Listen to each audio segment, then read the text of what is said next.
उत्तराखंड के बागेश्वर जिले के 11 गांवों में भीषण भूधसाव हो रहा है। कुंवारी, कांडा और कपकोट इलाके में सड़कों, खेतों और घरों में बड़ी बड़ी दरारें पड़ गई हैं। कपकोट और कांडा में भारी बारिश और बड़े पैमाने पर हो रहे खनन की वजह से हालात और खराब हो गए हैं। इसकी वजह से 200 से ज्यादा परिवार विस्थापन की मांग कर रहे हैं। उत्तराखंड आपदा प्रबंधन प्राधिकरण ने बागेश्वर जिले में 11 गांव को संवेदनशील घोषित किया है। यहाँ पर कुल 450 घर खतरे में है। उनमें कुंवारी और सेरी जैसे गांवों में 131 परिवार भूस्खलन से प्रभावित है। वहीं कांडा क्षेत्र और रीमा क्षेत्र के सोपस्टोन खदानों के पास कई गांव भूधसाओं का सामना कर रहे हैं। सड़कों, मकानों में दरारें आ गई हैं। उप जिला अधिकारी कपकोट अनुराग आर्य ने कहा कि जिले में 11 गांव संवेदनशील चयनित हो चुकी है।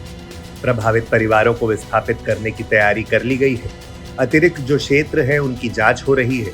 इस गांव के अतिरिक्त अन्य गांव में भी ऐसी दिक्कत होगी तो उनके विस्थापन की कार्यवाही होगी। गांव है जो संवेदनशील के रूप में चिन्हित हुए हैं और जहां विस्थापन की कार्रवाई कर ली गई है, और उसके अलावा अन्य जो ग्राम है जिनका चयन किया जा रहा है उसके संबंध में जांच की कार्रवाई चल रही है।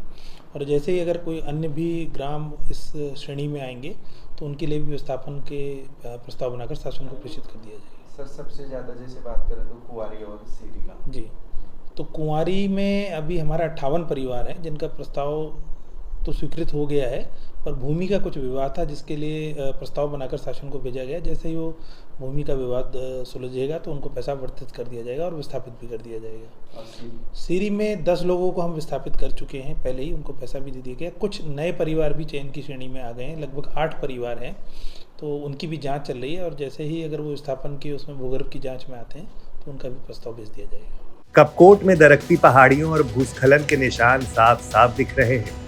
गिरते पहाड़ तो कुंवारी गांव की पहचान बन गए हैं। एक बार फिर कुंवारी गांव के पहाड़ों में भूस्खलन हो रहा है।